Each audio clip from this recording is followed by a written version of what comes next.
MMediocre, like just like Episode 4. So we are like full steam ahead with this. that's a month of consistency. Yeah. So, pretty good.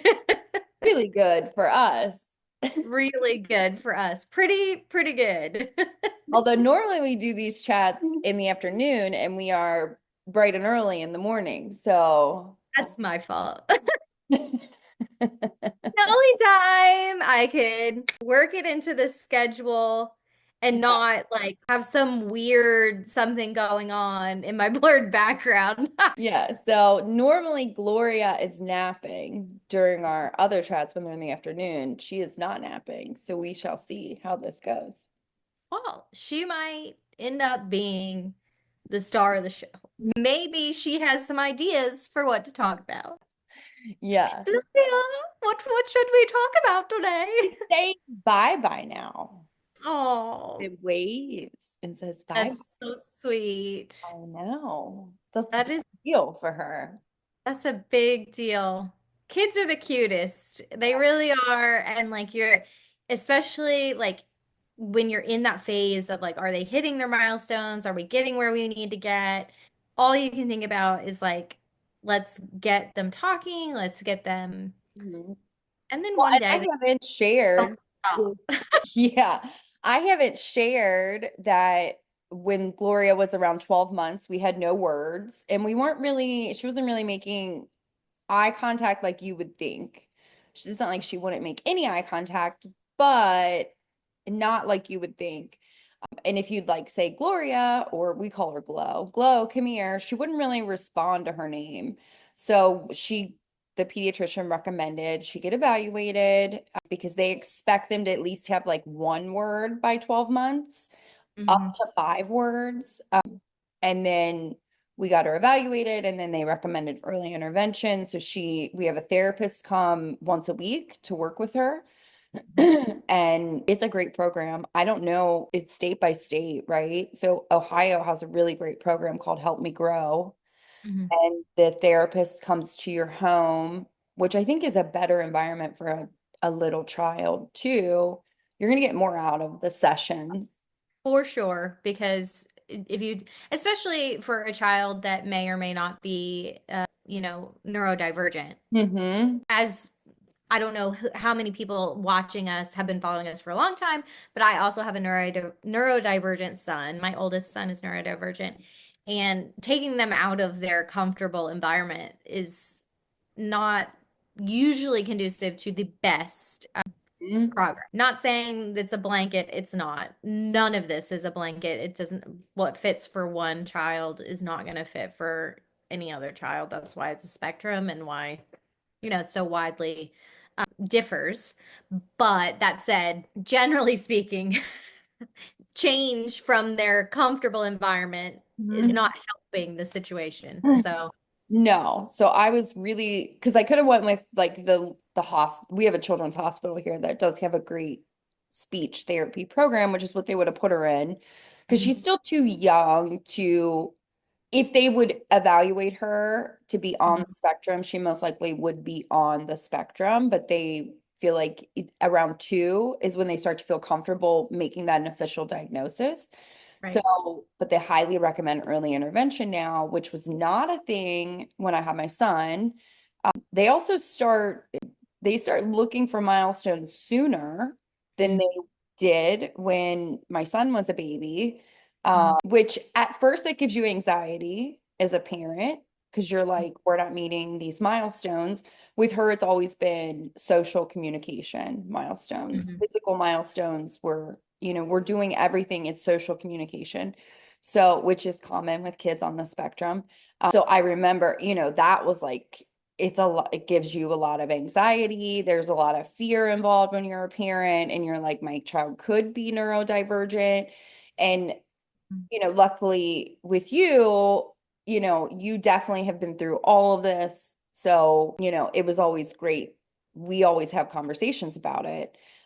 Because I said, my biggest fear is that your child is misunderstood in the world, which you definitely can relate to. But then you always manage to give reassuring things. Like every parent has their thing with their child. Every, every parent has their thing. It's 100% whether they're neurotypical or not. I feel pretty strongly that if you're not worrying about something about them fitting in or about the world understanding them because they are not neurotypical, you are worried about something else. Yeah. Maybe they're a follower or like, kids have different personalities. Like maybe your kid is like really susceptible to peer pressure or, not standing up for themselves or there's a bully or it does not matter what type of child you're parenting. I think as a parent, your whole thing is worry, right? I mean, For sure. that's the deal. I So know. I think that's one of the ways that I comfort myself in those moments is that I have a particular worry and you have a particular worry, but we've all got worries, whatever they may Mhm. be. And that's what makes us like healthy parents in that we care. We worry about the thing. For So, sure.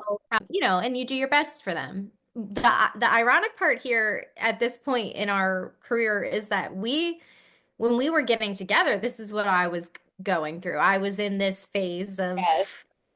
when we were becoming a duo, actually. So, Yeah. yeah, I mean, nothing is easy. No.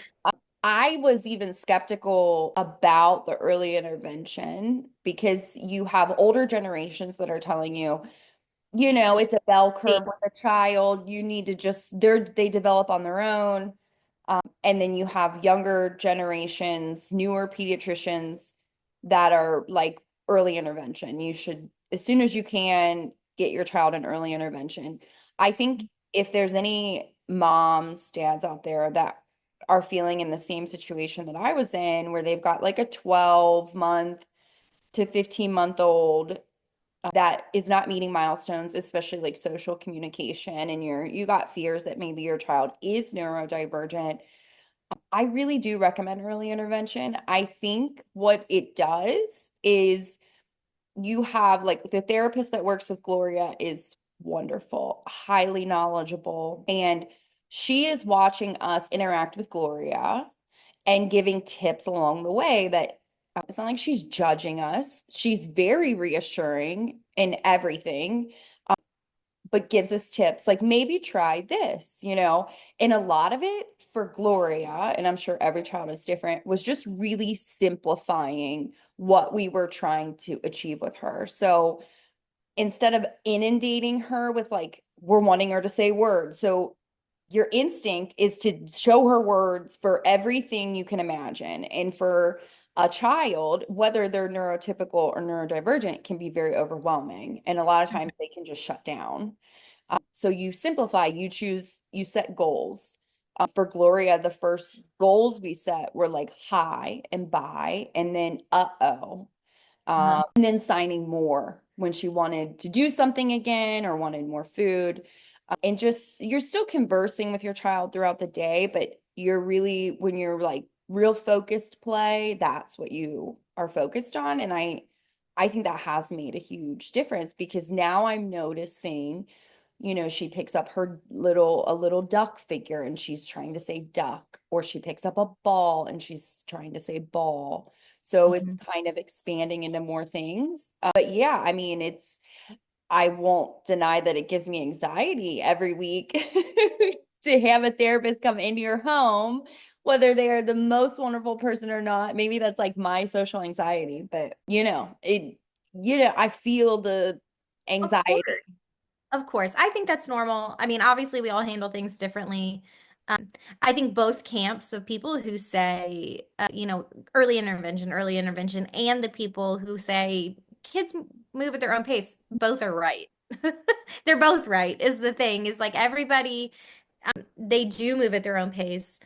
That really, what you can take out of that is to not stress it as much as possible, is that like it is okay if it's not a typical pathway. But then at the same time, what's bad about early intervention? Nothing. You're giving them tools, help, exposure, whether they're typical or not. Mhm. There's no lose in it. in that sense that you are No. giving them tools and resources to flourish. For So, now, the therapist we work with feels pretty strongly that the first year that you can really the mold a child's brain. So if they're showing signs of being on the spectrum, some of that you can minimize because you are kind of rediverting pathways. Now, is that, are you going to like, if you have a child that's neurodivergent, are you going to completely flip it and they're not? I don't think that's not what she's saying. She's basically saying you could probably go from and it's probably going to work for a child that isn't severely on the spectrum. I think that's a much harder path, which that's not what we are currently dealing with now. Now there are things kids can regress and you don't have control over that. But I think what she feels is if you have a child that, is on the spectrum, you can minimize at an early age with early intervention. You're kind of rediverting pathways. If they have like a lot of stimming behaviors, you can kind of minimize them with early intervention. But that's not through therapies, that's just through positive reinforcement on things that are not those behaviors. So, I don't know. yeah. Well, none of us know. I mean, we can listen to people who have an educated opinion and then do our best with For that. sure. And, like with Gloria, we've seen a ton of progress in a short amount of time, which is fantastic. Is that early intervention? Is that her?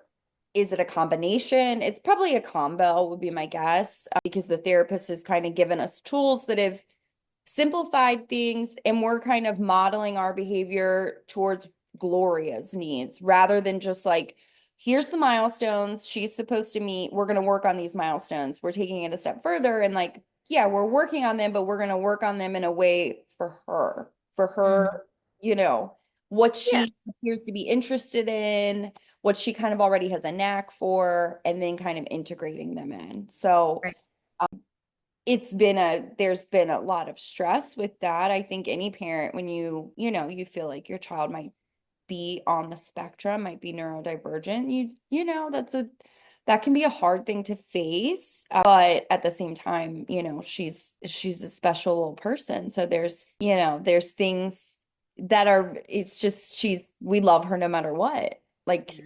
she She's does. uniquely her. She's Yeah, uniquely her. I mean, that's how we all are. for sure. But it's a as a parent who's trying to do everything for your child, it's a lot to come to terms It with. is. It is. And I think sometimes with social media the way it is, and there's a lot of parents that show their children on social media and what their children are doing, you comparing your child to a child that you see a video, is probably the worst thing that you can do.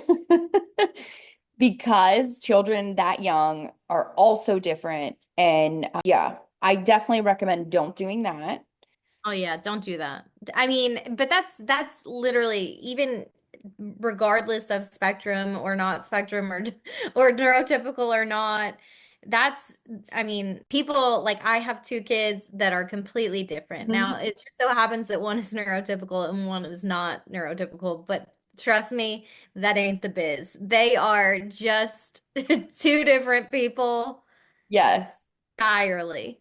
My my oldest son, he does not care about clothes or his appearance or any of that. Like he would grab a shirt and pants in the dark and that would be that. He doesn't care if they match or if anything. Are they comfortable? He's good to go. My Mhm. youngest son, this morning he had water day for school, which he was very excited about. But that comes with the complication of he had to wear his swimsuit and a swim shirt and his water shoes, and then he had to take dry clothes with them because he has to be able to change into dry clothes after. Yeah. And boy, was he wanting to make sure I had him set up for success. He's like, Mom, he's 6. He's like, Mom, did you pack shorts with a tie on them? Like, so I'm gonna know which side's the front or not? Like, please, did you do that for me? And I said, I don't think they have a tie on them, but if you put them on backwards, it's not the biggest deal. They're just black knit shorts, like it's not a big deal. He's like, it doesn't matter if I put them on backwards. I said, no, it's not going to be a huge deal. So then he was stressing about his shirt. How am I going to know which way my shirt goes? So I told him it had a logo on the front, and he was like, oh, thank you. Thank you for doing that for me. That is going to make it so much easier to know which way to put this thing I on. don't want to leave anything up to chance. Like I can No.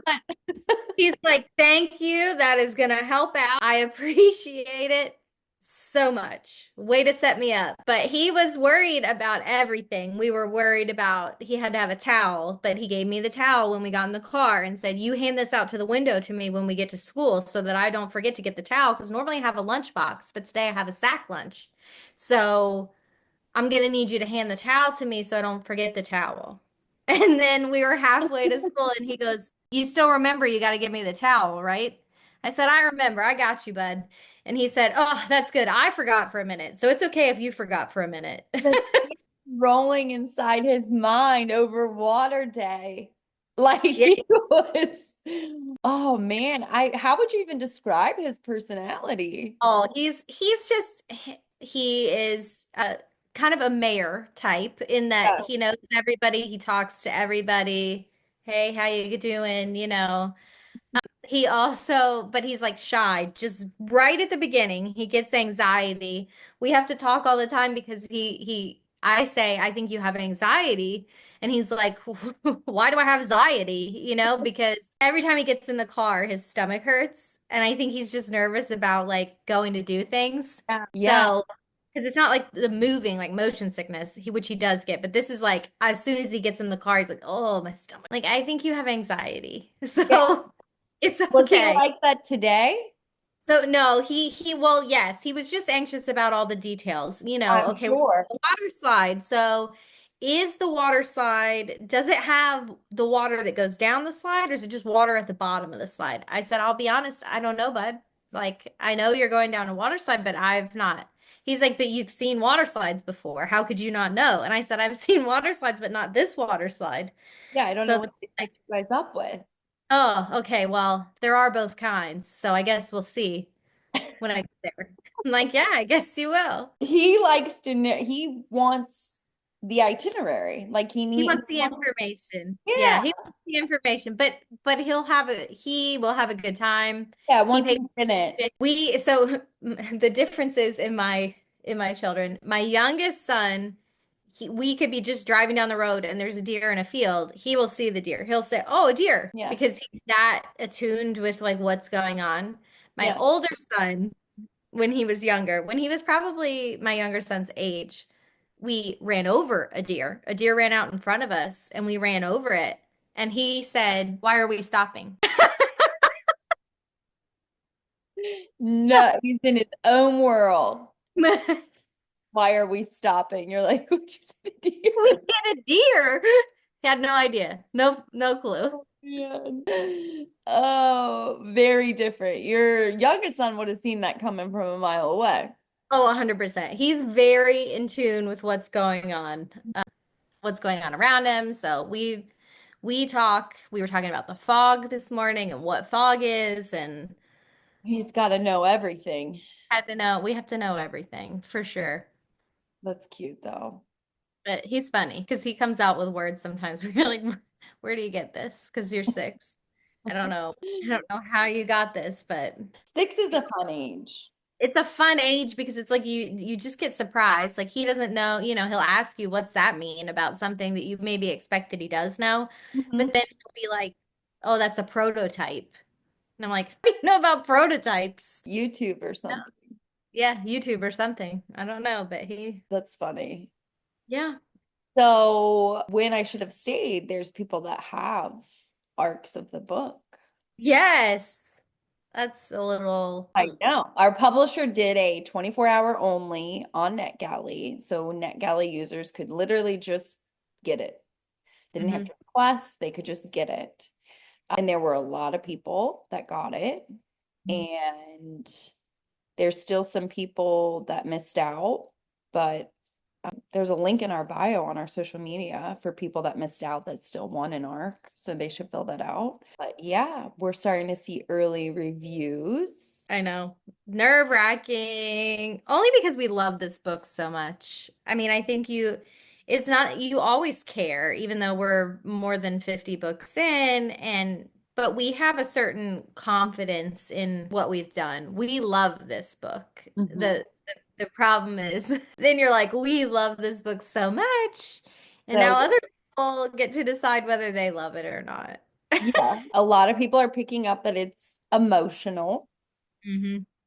A lot of people are really loving Clay. They're calling him a golden retriever hero. Hmm. She Um, is. yes. What else have I seen? Yeah, I'm pulling it up. I'm doing the bad thing. I'm going to the bad place, aka Oh, Goodreads. okay. You're gonna look on Goodreads. I'm just gonna look at look at a couple things of what people have said. Okay. This story takes you on a whirlwind of emotions and makes sure that you feel all the feels. Josie and Clay are real and flawed, and the love they share is palpable. I would say this was a book that I couldn't put down, but that would not be true. I had to put it down a time or two to allow myself to work through all of the emotions I was feeling. Take a trip to Redbridge yourself. You won't regret it. This is an emotional read, so be prepared to get your heart a little trampled, but the emotional damage is worth it. Okay. The long anticipated return to Redbridge is here, and readers will rejoice in this emotionally cathartic journey. Emotionally cathartic. Mm. Hmm. Don't read the bad reviews. I won't. I filtered. No, there really aren't anything terrible yet. I mean, it's early reviews, but I Still filtered early. it out. We're only reading the best here, and it's our show, so that's our prerogative. Yeah. Yeah. But it feels like the early reviewers are feeling what we felt while writing the book. Mhm. So that feels good. Yes. Usually that's about as far as I go with reviews. I'll look at early reviews and then I move on. Oh man, you could trap yourself in that rabbit hole, but do not. If you are a writer, don't do it. Don't do that. Don't Well, do it. especially like when you publish a book, and we talked about this on the last episode, especially if it's a book that came from like a deep place and it's emotional, it took you through the ringer, and then you get it to a point where you feel like, I love this so much. It does feel like you're giving your child away when you publish it. And then it's not yours anymore. And I think that's why we've kind of always gone with the mindset pretty early on in our career, where once we publish it, we might kind of keep our finger on the pulse for a little bit of early reviews, mostly because you're getting a mix. You're always going to have some newer readers in there that are influencers that just really wanted a copy of the book and wanted to read and review. And then you have some of your influencers that are your readers. And it's good to kind of know if you're hitting the mark for them. But then after that, you kind of got to step away. It doesn't do you any good because we have had times where we've read bad reviews and they kind of affected what we were writing. They can influence you, and some of it is you can use constructive criticism to improve yourself. We're not saying don't do that, but No. there is a certain point in your career with your readership where if you can put a finger on the pulse and say we hit the mark on what we thought we hit Hmm. with people who enjoy our books. So not like an echo chamber, but people that already jive with you, you know that they like your style and all of that stuff, then and we also at the same time feel very confident in the product that we put out. There's absolutely no reason for us to emotionally like flog ourselves over things that maybe just are not going to be a jive with someone. Yeah. Well, there's So a difference in feedback that you can use. So if you read a review that's like, this was a slow start, okay, that might be something you could keep in mind when you're plotting the next book and kind of reevaluating why, what was it a slow start for a reason? Because sometimes there's a reason. Or could I have taken out a scene and dove right into the action and that would have been a better start? Okay, that's great feedback. But then there's other feedback where it's very subjective based on the person's taste, Mhm. where you're writing a rom-com that's supposed to be wildly funny. And the reviewer says something like, none of this isn't real life stuff. This is outlandish. Well, it's fiction and it's a rom-com. So, you can decide as the writer, okay, are they right or are they wrong? And maybe rom-com isn't their jam. Like maybe Right. they Well, don't they're like right for them. They're right for themselves, right? I want to stress just because this is our prerogative. Like it's your prerogative as a reader to feel that. whatever way you feel. But it's definitely our prerogative as the writer also to be like, That's how we write it. Yeah. we write it. Yeah. Yeah. I I think people that read and review books, reviews are always helpful for authors. Even if it's a bad review, it's helpful.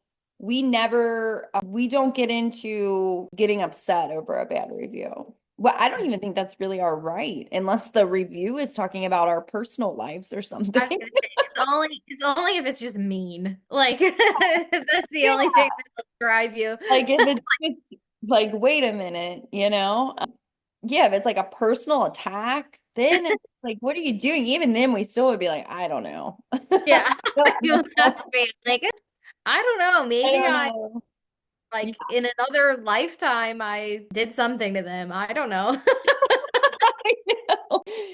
But we don't engage in that stuff. I don't think it's our right to. I don't think we should be like tracking down reviewers or commenting on their Goodreads review and like, No, what are you doing? No, that's wrong. They have a right no, to review the book. absolutely. Now Even we if you do give them an appreciate early you. copy. I Like, was gonna say we just do appreciate if you don't tag us if you really hate it. yeah, on social media. That is one where we're like, could have Can maybe you not. like totally drag us through the mud? Do whatever you gotta do, but leave our leave our tag out of it. Yes, please. Please don't do that. There's one review that I think of with that. Do you want me to say it? I don't know. Is it It was what? an Italian version. Oh, okay. It was for Tapping the Billionaire, Huh? which was wildly popular in the US, right? And she had read the book and reviewed it and said she hated it. She Okay. tagged us. She tagged the publisher, asking them not to publish any more of our books. That's actually hilarious. Why I don't I? know. I'm like, dang, like she really Please didn't don't like do this to the world anymore. it. Yeah. That's Do funny. not publish any more of these books in Italian. I don't want to even see them. That's amazing. Don't remember that at all. Oh, that's been years ago. I mean, I don't even think we got mad. I think we were just like, That's whoa. something to get mad about. I mean, Yeah, tagged our you've Italian gone the extra publisher. mile. Like, never. Don't publish any more of their books. Like, she really didn't like Tapping the Billionaire, which Tapping the Billionaire is a wild, outlandish romantic comedy about a billionaire who is not a A typical humble billionaire. billionaire. A Yeah. what? A humble Yeah. billionaire. Yeah. And he starts dating his employee who is a virgin, and their romance is not like, it's not dark at all. This is just fun, flirty rom-com. There's one scene where she has an allergic reaction, then she takes a bunch of Benadryl. He has to carry her into his apartment, and she's singing through the whole lobby because she's all loopy from the Benadryl. So that's like a really fun, wild rom-com. It's That's the just one she hated. So she didn't like it. Clearly. so much so she begged them never to publish it again. I know. I know. And I felt like I think the only reason I would have wanted to comment is to be like, just so you know, they bought the whole series. So there's still They're more. they're stuck. And the second book is Banking the Billionaire, which is Thatch's book, which is even more Yeah, you wild won't and like this one. outlandish. Don't continue, Don't please. continue. Please don't do that. So we did not comment. We just were like, well, I don't even think we tried to remove the tag. We just left it there. Probably not. I mean, whatever. If you tag us, okay. But yeah, I mean, we prefer that you not tag us in the reviews that are really mean. I know, especially when you're tagging our publisher. No, that one was funny. Like if you hate our That's books that much and you're tagging the publisher to never publish them again, that's funny. I respect it. take the ball, do that. Like I don't care about your feelings. I am this mad about this book. That's, I mean, fair. Fair. I respect the hustle to I don't ever want to see these again. work that hard to take it down. Yeah. Yeah, never again. So, bad reviews come with every book and every author, and it is unavoidable. Oh, 100%. It's also one of those things where like the more successful you get, the more hate you're gonna get. For And I mean sure. that's a fact. No, you're gonna get love too. I'm not saying that's not exclusive by any stretch of the imagination. Sometimes people are so loyal, they love you, they just end up loving what you do. Like they go in with a positive outlook and thank you. We appreciate that so much. Yeah. But absolutely, the more successful you get, the more hate you are going to get just because. So That's how it goes. Well, you're reaching a bigger audience, so you're we getting hope, a lot more definitely, people. we hope to have a lot of people hating us one day. Yeah. Yeah. I If mean, you start seeing people talking really bad about our books across the internet, I think we've made it. yeah. I mean, I hope. Or things have really gone south. It's one or the other, but Yeah, one or the other. Like, I hope we don't just have the hate, like, but not be successful. Oh, please I'm don't. not talking about that kind. I'm talking about the kind where you're just so successful that there's a bandwagon of people that are like, No, no. no. Refuse. Refuse to jump on the Max Monroe bandwagon. Yeah. Ugh. Okay, well, I think we can end the chat on that note. Perfect. Right? Is that an okay note to end it on? Hoping that we have a big legion of people that hates us, but just an even bigger legion of people that That feels the love opposite, us. Yeah. that love. Love our book. Yeah. Okay. I mean, are we putting that out in the universe in the right way, or did we just So, I mean, listen, this is our Boy Scout, Girl Scout honor. I don't know how they do it, you were but voguing for a minute there, like Madonna? we will always be putting our biggest effort into our books. That's our Yeah. guarantee, swear, promise. And, so yeah, I think the universe, hopefully that goes in a positive direction. But we're realistic in that any positive direction also comes with usually a little bit of a negative. Yeah, we're pretty practical in that, Mhm. pragmatic in that. Pragmatic. Yeah. Understand that there's two sides. Like There's two sides to the coins. that's reality. Everything is relative to your situation. So, yeah, not life is not perfect. Never. So, yeah, But life isn't perfect. You're going to get better reviews. if you really make it one day, whatever your goal is, it's also people are going to try to take you down.